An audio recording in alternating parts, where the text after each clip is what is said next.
యెషయా గ్రంథం 57వ అధ్యాయం. నీతిమంతులు నశించుట చూచి ఎవరునూ దానిని మనస్సున పెట్టరు. భక్తులైన వారు తీసుకొని పోబడుచున్నారు. కీడు చూడకుండా నీతిమంతులు కొనిపోబడుచున్నారని ఎవనికిని తోచదు. వారు విశ్రాంతిలో ప్రవేశించుచున్నారు. తమకు సూటిగానున్న మార్గమును నడుచువారు తమ పడకల మీద పరుండి విశ్రమించుచున్నారు. మంత్రప్రయోగపు కొడుకులారా, వ్యభిచార సంతానమా, వేశ్య సంతానమా, మీరెక్కడికి రండి.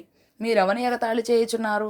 ఎవని చూచి నోరు తెరచి నాలుక చాచుచున్నారు? మీరు తిరుగుబాటు చేయువారును అబద్ధికులను కారా?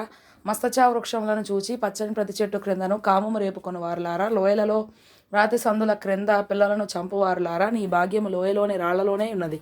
అవియే నీకు భాగ్యము. వాటికే పానీయ అర్పణము చేయుచున్నావు, వాటికే నైవేద్యము నర్పించుచున్నావు.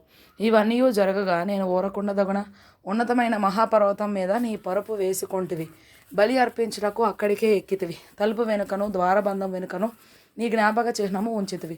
నాకు మరుగై బట్టలు తీసి మంచం ఎక్కితివి. నీ పరుపు వెడల్పు చేసుకుని నీ పక్షముగా వారితో నిబంధన చేసితివి. నీవు వారి మంచము కనబడిన చోటదాని ప్రేమించితివి. నీవు తైలము తీసుకొని రాజునంతకు పోతివి. పరిమళ ద్రవ్యములను విస్తారముగా తీసుకొని నీ రాయబారులను దూరమునకు పంపితివి. పాతాళమంత లోతుగా నీవు లొంగితివి. నీ దూర ప్రయాణము చేత నీవు ప్రయాసపడినను అది అసాధ్యమని నీవు అనుకొనలేదు. నీవు బలము తెచ్చుకొంటిని గనుక నీవు సొమ్మసిల్లలేదు. ఎవనికి జడిసి భయపడినందున ఆ సంగతి మనస్కరింపకపోతివి. నీవు కళ్ళలాడి నన్ను జ్ఞాపకము చేసుకొనకపోతివి. బహుకాలం నుండి నేను మౌనముగా నుండినందుననే గదా నీవు నాకు భయపడటలేదు. నీ నీతి ఎంతో నేనే తెలియజేసేదాను. నీ క్రియలు నీకు నిష్ప్రయోజనములగును. నీవు మొరపెట్టినప్పుడు నీ విగ్రహముల గుంపు నిన్ను తప్పించునేమో. గాలి వాటిని అన్నిటినీ ఎగరగొట్టును కదా. ఒకడు ఊపిరి విడిచిన మాత్రమున అవి అన్నీ కొట్టుకొని పోవును. నన్ను నమ్ముకొని వారు దేశమును స్వతంత్రించుకుందరు. నా పరిశుద్ధ పర్వతమును స్వాధీనపరచుకుందరు. ఎత్తు చేయుడి, త్రోవను సిద్ధపరచుడి. అడ్డు చేయు దానిని నా జనుల మార్గంలో నుండి తీసివేయుడి అని ఆయన ఆజ్ఞయించుచున్నాడు. మహాగణుడును మహోన్నతుడును పరిశుద్ధుడును నిత్య నివాసియు నైనవాడు ఇలాగ సెలవిచ్చుచున్నాడు. నేను మహోన్నతమైన పరిశుద్ధ స్థలములో నివసించువాడను. అయినను వినయము గల వారి ప్రాణమును ఉజ్జీవింపజేయుటకును, నలిగిన వారి ప్రాణమును ఉజ్జీవింపజేయుటకును, వినయము గల వారి యొద్దను దీన మనసు గల వారి యొద్దను నివసించుచున్నాను.